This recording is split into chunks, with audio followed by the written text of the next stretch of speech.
নমস্কার। আশা করি আপনারা সবাই ভালো আছেন না। 95 वर्ष से निरंतर देश की सेवा करना किसी भी संस्था या संगठन के लिए अपने आप में बहुत बड़ी बात होती है। आईसीसी ने पूर्वी भारत और नॉर्थ ईस्ट के डेवलपमेंट में जो कंट्रीब्यूशन दिया है, विशेषकर वहां की मैन्युफैक्चरिंग यूनिट को, वह भी हिस्टोरिकल है। आईसीसी के लिए अपना योगदान देने वाले आप सभी को इन 95 वर्ष में जिन जिन महानुभावों ने योगदान दिया है, उस प्रत्येक महानुभाव का मैं अभिनंदन करता हूं। साथियों, आईसीसी ने 1925 में अपने गठन के बाद से आजादी की लड़ाई को देखा है, उस लड़ाई को जिया है। सरकारों से मुसीबतें भी झेली है, भीषण अकाल और अन्न संकटों को देखा है, विभाजन को देखा है। विभाजन की उस पीड़ा को आपने सहा है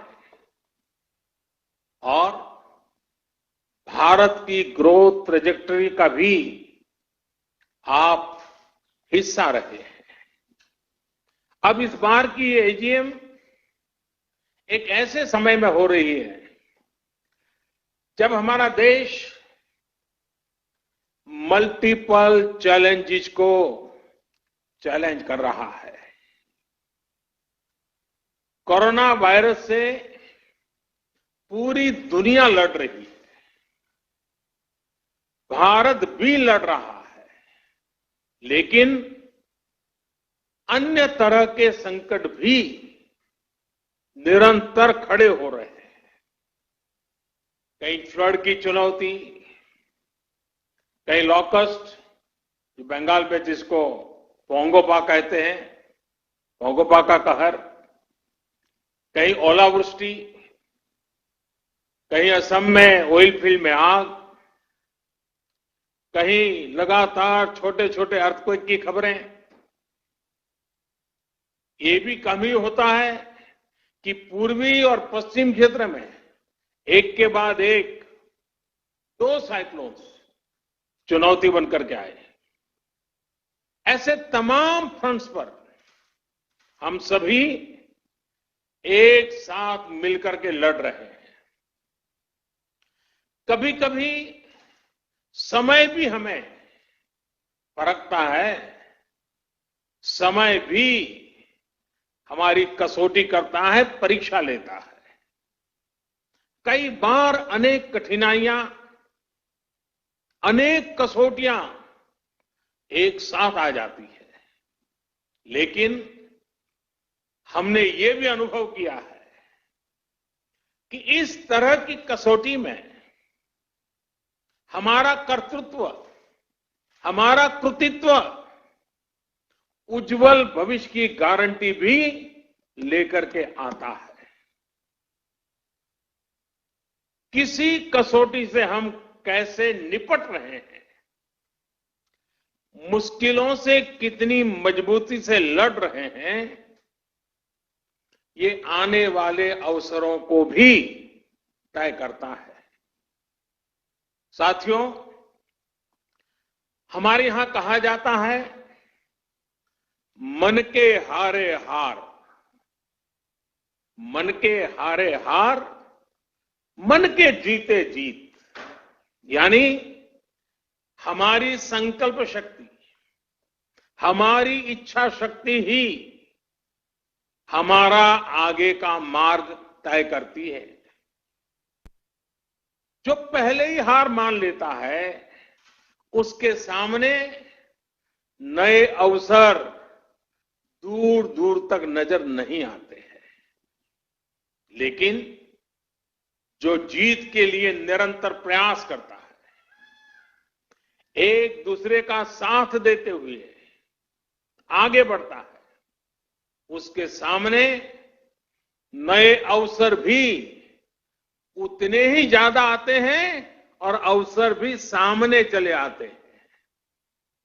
साथियों, ये हमारी एकजुटता, ये एक साथ मिलकर बड़ी से बड़ी आपदा का सामना करना, ये हमारी संकल्प शक्ति, ये हमारी इच्छा शक्ति, हमारी बहुत बड़ी स्ट्रेंथ है। एक राष्ट्र के रूप में हमारी बहुत बड़ी ताकत है। मुसीबत की दवाई, मुसीबत की एक ही दवाई है, मुसीबत की दवाई मजबूती है। मुश्किल समय ने हर बार भारत के डिटर्मिनेशन को अधिक स्ट्रेंथन किया है। एक नेशन के रूप में देशवासियों के रिजॉल्व को ऊर्जा दी है, संकल्प को शक्ति दी है। यही भावनाएं आज आईसीसी के आपके मेंबर के चेहरे पर भी और देशवासियों के चेहरे पर भी मैं देख सकता हूं, मैं पढ़ सकता हूं। करोड़ों देशवासियों के प्रयासों में मैं एक नई आशा देख सकता हूं, नया विश्वास देख सकता हूं। कोरोना का संकट पूरी दुनिया में बना हुआ है, पूरी दुनिया इससे लड़ रही है। कोरोना वॉरियर्स के साथ हमारा देश इस लड़ाई में जरा भी पीछे नहीं है। लेकिन इन सब के बीच हर देशवासी अब इस संकल्प से भी भरा हुआ है कि इस आपदा को अवसर में परिवर्तित करना है। इससे हमें देश का बहुत बड़ा टर्निंग पॉइंट भी बना रहा है। ये टर्निंग पॉइंट क्या है? आत्मनिर्भर भारत, सेल्फ रिलायंट इंडिया। आत्मनिर्भरता का, सेल्फ रिलायंस का ये भाव बरसों से हर भारतीय ने एक एस्पिरेशन की तरह जिया है। लेकिन फिर भी एक बड़ा काश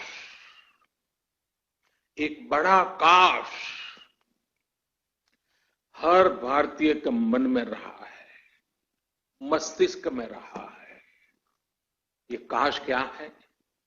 काश हम मेडिकल इक्विपमेंट के क्षेत्र में आत्मनिर्भर होते, काश हम डिफेंस मैन्युफैक्चरिंग में आत्मनिर्भर होते, काश हम कोल और मिनरल्स के सेक्टर में आत्मनिर्भर होते, काश हम एडिबल ऑयल में, फर्टिलाइजर्स के क्षेत्र में आत्मनिर्भर होते, काश हम इलेक्ट्रॉनिक मैन्युफैक्चरिंग में आत्मनिर्भर होते, काश हम सोलर पैनल्स, बैटरीज और चिप मैन्युफैक्चरिंग में आत्मनिर्भर होते, काश हम एविएशन सेक्टर में भी आत्मनिर्भर होते।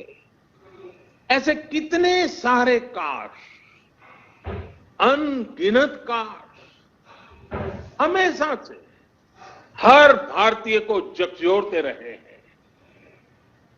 साथियों, एक बहुत बड़ी वजह रही है कि बीते 5-6 वर्षों में देश की नीति और रीति में भारत की आत्मनिर्भरता का लक्ष्य सर्वोपरि रहा है। अब कोरोना क्राइसिस ने हमें इसकी गति और तेज करने का सबक दिया है। इसी सबक से निकला है आत्मनिर्भर भारत अभियान। साथियों, हम देखते हैं परिवार में भी संतान, बेटा हो या बेटी, 18-20 साल का हो जाता है तो मां बाप उसे सबसे पहले कहते हैं कि अपने पैरों पर खड़े रहना सीखो। हर परिवार में सुना होगा, आप जो मुझे सुन रहे सबने सुना होगा कि 18-20 साल की उम्र में उनके मां बाप ने उनको कहा होगा कि बेटे, बेटी, अब अपने पैरों पर खड़े रहना सीखो। एक तरह से आत्मनिर्भर भारत का पहला पाठ परिवार से ही शुरू होता है।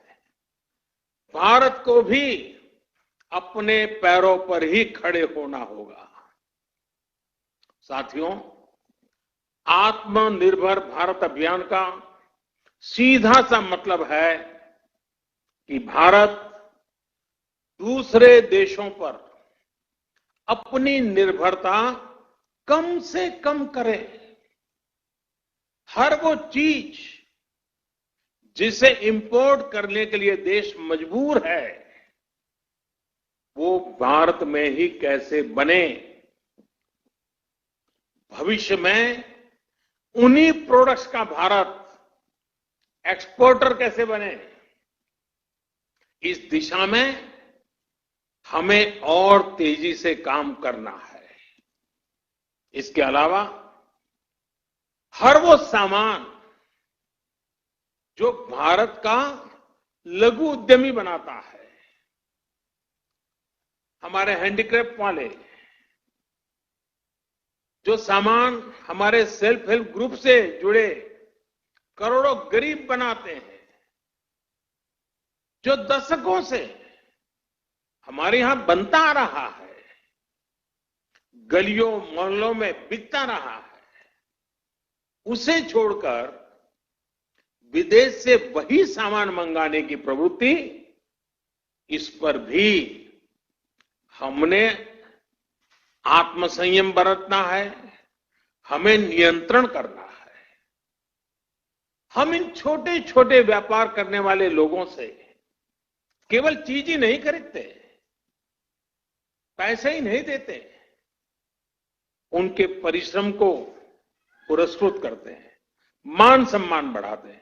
कभी सोचना, आप मर्सिडीज गाड़ी लेकर के जा रहे हैं और फुटपाथ पर छोटी चीज बेचने वाले की चीज आपने उतर करके खरीदी, वो पैसे नहीं गिनेगा, वो उसकी छाती फूल जाएगी। देखिए, मर्सिडीज गाड़ी वाला भी फुटपाथ पर मैं भले बैठा हूं, लेकिन उतर करके मेरे से सामान खरीद रखा है, उसकी जिंदगी को एक ताकत मिलती, उसको सम्मान मिलता है। हमें इस बात का अंदाजा भी नहीं होता कि इससे उनके दिल पर कितना प्रभाव पड़ता है, वो कितना गर्व महसूस करता है। इसलिए अब अपने लोकल के लिए वोकल होने का समय है। हर गांव, हर कस्बे, हर जिले, हर प्रदेश, पूरे देश को आत्मनिर्भर करने का समय है। साथियों, सालों पहले, दशकों पहले स्वामी विवेकानंद जी ने एक पत्र लिखा था। उस पत्र में उन्होंने लिखा था, the simplest method to be work upon at present is to induce Indians to use their own produce and get market for Indian artware in other countries. Swami Vivekananda ji का बताया ये मार्ग पोस्ट कोविड वर्ल्ड में भारत की प्रेरणा है। अब देश प्रण कर चुका है और देश कदम भी उठा रहा है। आत्मनिर्भर भारत अभियान के तहत जिन बड़े रिफॉर्म्स की घोषणा की गई है उनको तेजी से जमीन पर उतारा जा रहा है। एमएसएमईज की डेफिनेशन सालों से लटकी हुई बात, उसका दायरा बढ़ाना हो या एमएसएमईज के सपोर्ट के लिए हजारों करोड़ के स्पेशल फंड्स की व्यवस्था हो, ये सब आज सच्चाई बन रहे हैं। आईबीसी से जुड़ा फैसला हो, छोटी छोटी गलतियों को डीक्रिमिनलाइज करने का फैसला हो, इन्वेस्टमेंट की फास्ट ट्रैकिंग के लिए प्रोजेक्ट डेवलपमेंट सेल्स का गठन हो, ऐसे अनेक कार्य पहले ही हो चुके हैं। अब तमाम सेक्टर्स, खासकर कोल और माइनिंग के सेक्टर को अधिक कॉम्पिटिटिव बनाने के लिए जो रिफॉर्म्स अनाउंस हुए हैं, उसका भरपूर फायदा उठाने के लिए उद्योग जगत आगे आए। मेरे युवा साथी, आप आगे आए।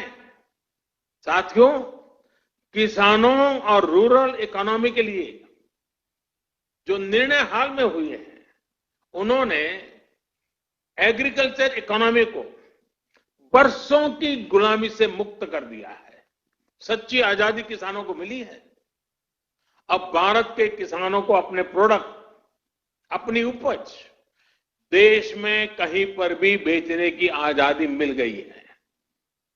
APMC act, essential commodities act, उसमें जो संशोधन किए गए हैं, किसानों और इंडस्ट्री के बीच पार्टनरशिप का जो रास्ता खोला गया है, उससे किसान और रूरल इकोनॉमी का कायाकल्प होना तय है। इन फैसलों ने किसान को एक प्रोड्यूसर के रूप में और उसकी उपज को एक प्रोडक्ट के रूप में पहचान दी है।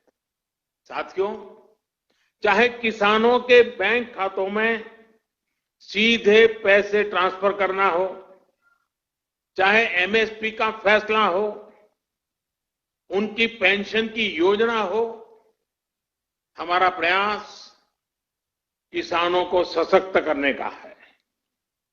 अब किसानों को एक बड़ी मार्केट फोर्स के तौर पर विकसित होने में सहायता की जा रही है।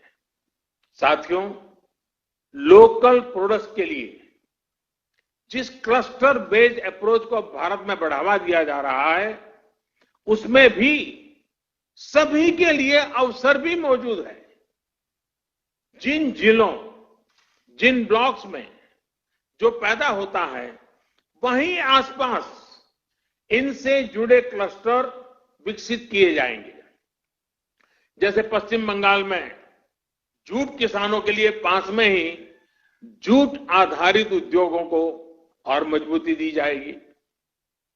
फॉरेस्ट प्रोड्यूस की अपार संपदा जुटाने वाले आदिवासी साथियों को उनके क्षेत्र में ही आधुनिक प्रोसेसिंग यूनिट्स उपलब्ध कराई जाएगी। इसके साथ ही बांबू और ऑर्गेनिक प्रोडक्ट्स के लिए भी क्लस्टर्स बनेंगे। सिक्किम की तरह पूरा नॉर्थ ईस्ट ऑर्गेनिक खेती के लिए बहुत बड़ा हब बन सकता है, ऑर्गेनिक कैपिटल बन सकता है। आईसीसी के साथ जुड़े आप सभी व्यापारी अगर ठान ले तो नॉर्थ ईस्ट में ऑर्गेनिक फार्मिंग बहुत बड़ा आंदोलन बन सकता है। आप उसकी ग्लोबल पहचान बना सकते हैं। आप अगर चाहें तो ऑर्गेनिक प्रोडक्ट को लेकर के ग्लोबल मार्केट पर छा सकते हैं। साथियों, आप सभी नॉर्थ ईस्ट, पूर्वी भारत में इतने दशकों से काम कर रहे हैं। सरकार ने जो तमाम कदम उठाए हैं, इनका बहुत बड़ा लाभ ईस्ट और नॉर्थ ईस्ट के लोगों को होगा। मैं समझता हूं कि कोलकाता भी खुद फिर से एक बहुत बड़ा लीडर बन सकता है। अपने पुराने गौरव से प्रेरणा लेते हुए भविष्य में कोलकाता पूरे क्षेत्र के विकास का नेतृत्व कर सकता है। आपसे बेहतर और कौन जानता है कि जब श्रमिक पूर्व के, संपत्ति पूर्व की, संसाधन पूर्व के, तो इस क्षेत्र का विकास कितनी तेज गति से हो सकता है।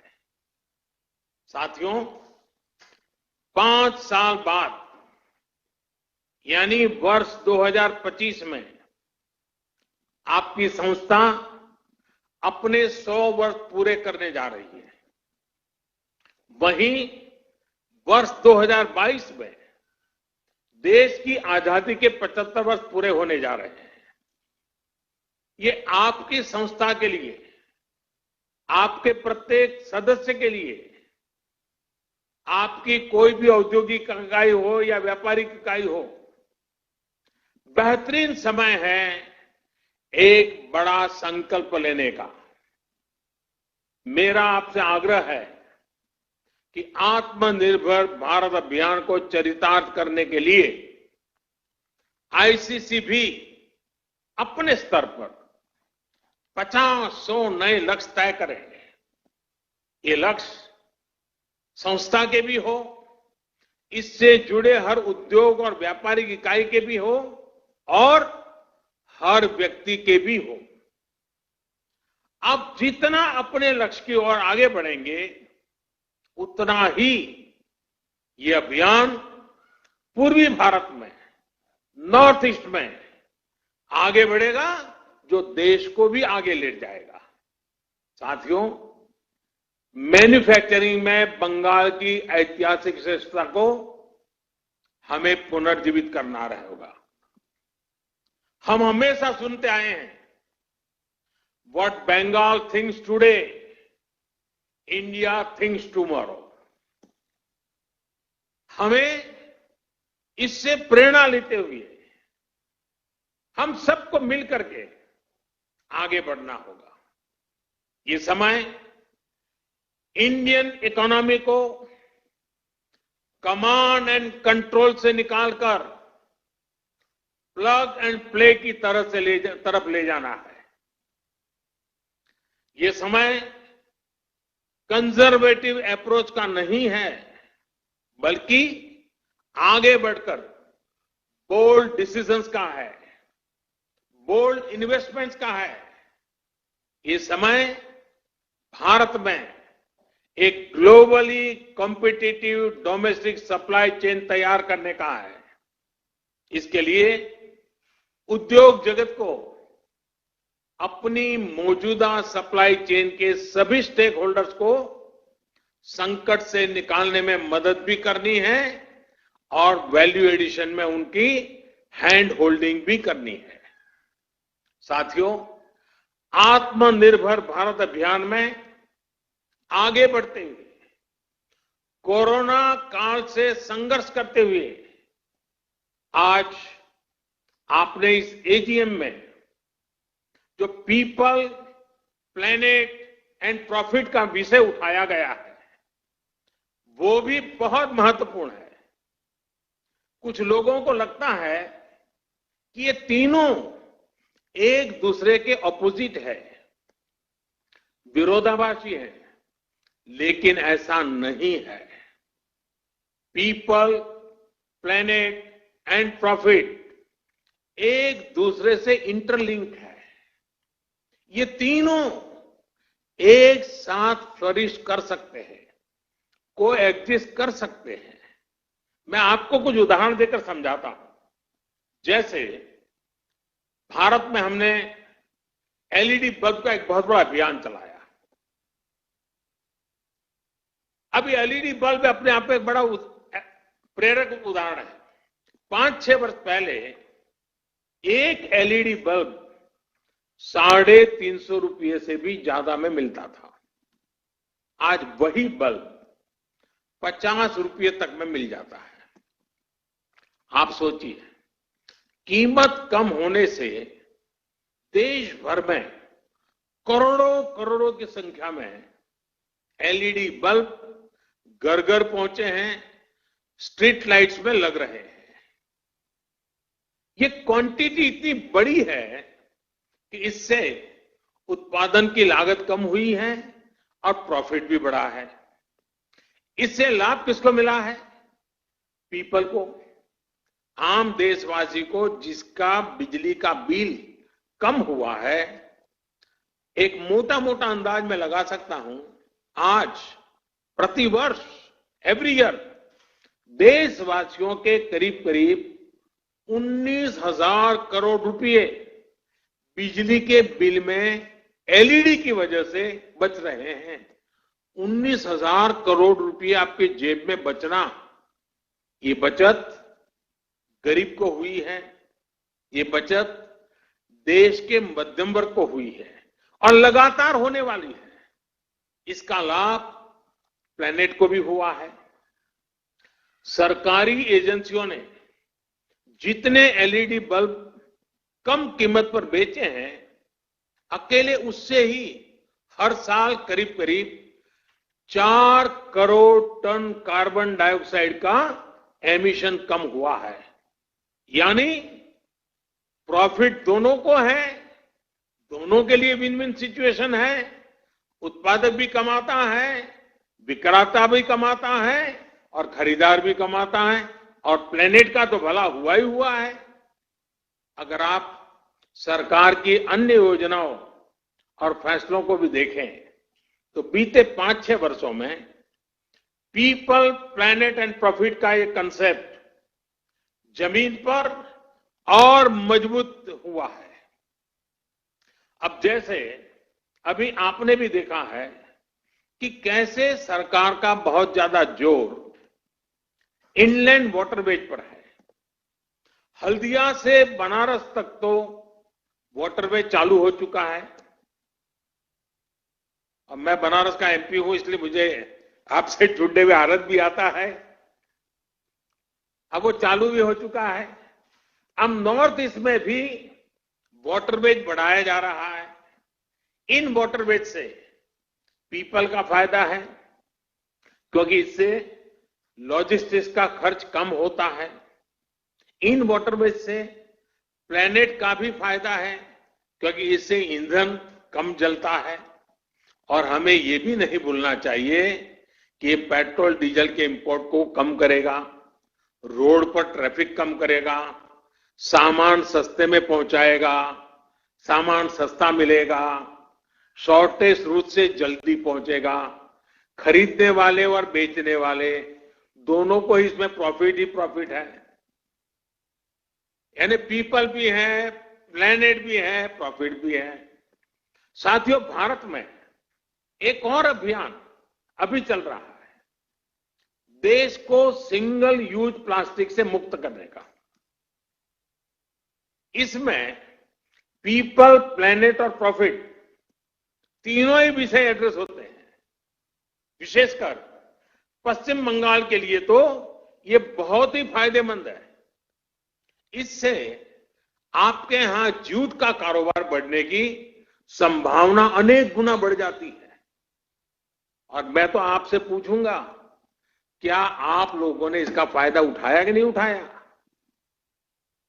क्या अब पैकेजिंग मटेरियल, नई नई वैरायटीज, नए नए थैलिए, नए नए पर्स प्लास्टिक की जगह पर जूट से बनाना शुरू किया कि नहीं किया? एक तरह से मैं कहूंगा ये एक निर्णय, सिंगल यूज प्लास्टिक से मुक्ति का एक निर्णय, आप आईसीसी के मेंबर जो उस इलाके में ज्यादा काम करते हैं, आपकी तो 5 उंगलियां घी में है। और आपको तो इस मौके का और फायदा उठाना चाहिए। और अगर ये मौका छोड़ देंगे तो फिर कौन मदद करेगा? सोचिए, जब पश्चिम बंगाल में बना जूट का बैग हर किसी के हाथ में होगा तो बंगाल के लोगों को कितना बड़ा प्रॉफिट होगा। साथियों, पीपल सेंट्रिक, पीपल ड्रिवन और प्लेनेट फ्रेंडली डेवलपमेंट की अप्रोच अब देश में गवर्नेंस का हिस्सा बन गई है। जो हमारे टेक्नोलॉजिकल इंटरवेंशंस है वो भी पीपल, प्लैनेट और प्रॉफिट के विचार के अनुकूल ही है। यूपीआई के माध्यम से हमारी बैंकिंग टचलेस, कॉन्टैक्टलेस, कैशलेस और 24/7 365 डे संभव हो पाई है। भीम ऐप से ट्रांजैक्शन के अब नए नए रिकॉर्ड बन रहे हैं। रुपे कार्ड अब गरीब, किसान, मध्यम वर्ग, देश के हर वर्ग का पसंदीदा कार्ड बनता जा रहा है। जब हम आत्मनिर्भर भारत की बात करते हैं तो क्यों न गर्व के साथ रुपे कार्ड का इस्तेमाल करें। साथियों, अब देश में बैंकिंग सर्विस का दायरा उन लोगों तक भी पहुंच पाया है जिनको लंबे समय तक हैव नॉट्स की श्रेणी में रखा गया था। डीबीटी, जैम, JAM यानी जनधन, आधार, मोबाइल के माध्यम से बिना लीकेज करोड़ों बेनिफिशरीज तक, करोड़ों लाभार्थी तक जरूरी सहायता पहुंचाना संभव हुआ है। इसी तरह गवर्नमेंट ई मार्केट प्लेस, और मैं चाहूंगा सभी व्यापारी आलम इसको ध्यान से सुने, गवर्नमेंट ई मार्केट प्लेस यानी GEM, आप वेबसाइट पे जाकर इसकी डिटेल देख सकते हैं। GEM ने पीपल को सरकार के साथ जुड़कर प्रॉफिट कमाने का एक अवसर दिया है। आप ये जानते ही हैं कि jam platform, GEM, jam platform पर छोटा हो या बड़ा, व्यक्तिगत रूप से काम करता हो या सेल्फ हेल्प ग्रुप चलाता हो, MSME हो या बड़ा व्यापारी हो, सीधे सीधे भारत सरकार को अपने गुड्स और अपनी सर्विसेज उपलब्ध करा सकते हैं और बड़ी ट्रांसपेरेंसी के साथ। पहले तो जब तक इतने लाख का टर्नओवर नहीं होता है, इतना बड़ा ब्रांड नहीं होता है, इतना बड़ा नाम नहीं होता है, तब तक आप सरकार को माल बेचने के लिए सोच ही नहीं सकते थे। आज हमने वो रास्ता खोला है कि आप सीधे भारत सरकार की बड़ी से बड़ी इकाई, इवन PM ऑफिस में भी आपका माल पहुंच सकता है, प्रधानमंत्री को भी पहुंच सकता है। इसलिए मेरा ICC से भी आग्रह है कि आपके जो मेंबर्स हैं, जो आपसे जुड़े हुए हैं, मैन्युफैक्चरर्स हैं, उन्हें भी ज्यादा से ज्यादा संख्या में जैम से जुड़ने के लिए प्रेरित करिए और अपने उत्पाद सरकार को खरीदने ही पड़े ऐसी क्वालिटी का माल लेकर के आए। देखिए कैसी स्पर्धा चलती है और सरकार की ताकत नहीं है कि आपके अच्छे माल को ठुकरा सके। यह सब ट्रांसपेरेंट प्लेटफॉर्म है, हर एक का बेनिफिट है। अगर आपसे जुड़ा हर मैन्युफैक्चरर जैम से जुड़ जाएगा तो छोटे कारोबारी भी अपने प्रोडक्ट सीधे सरकार को बेच पाएंगे। साथियों, जब हम प्लेनेट की बात करते हैं तो आप भी देख रहे हैं कि आज आईसा यानी इंटरनेशनल सोलर अलायंस एक बड़ा ग्लोबल मूवमेंट बन रहा है। सोलर एनर्जी के क्षेत्र में जो लाभ भारत अपने लिए देखता है उसको पूरी दुनिया के साथ साझा करने के लिए कोशिश की जा रही है। मेरा इंडियन चैम्बर ऑफ कॉमर्स के तमाम सदस्यों से अनुरोध है कि रिन्यूएबल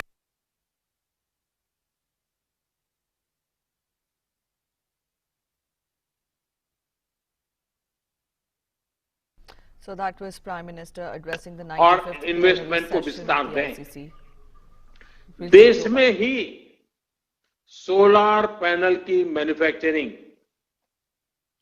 पावर स्टोरेज कैपेसिटी बनाने के लिए बेहतर बैटरीज, इसके R&D और मैन्युफैक्चरिंग में निवेश करने की ये बहुत बड़ी सुवर्ण तक है, गोल्डन अपॉर्चुनिटी है। जो इस काम में जुटे हैं ऐसे संस्थानों की, एमएसएमईज की हैंड होल्डिंग आवश्यक है और करनी चाहिए। बदलते हुए विश्व में सोलार रिचार्जेबल बैटरीज का बहुत बड़ा मार्केट बनने वाला है। क्या भारत का उद्योग जगत इसका नेतृत्व कर सकता है? इस क्षेत्र में भारत एक बहुत बड़ा हब बन सकता है।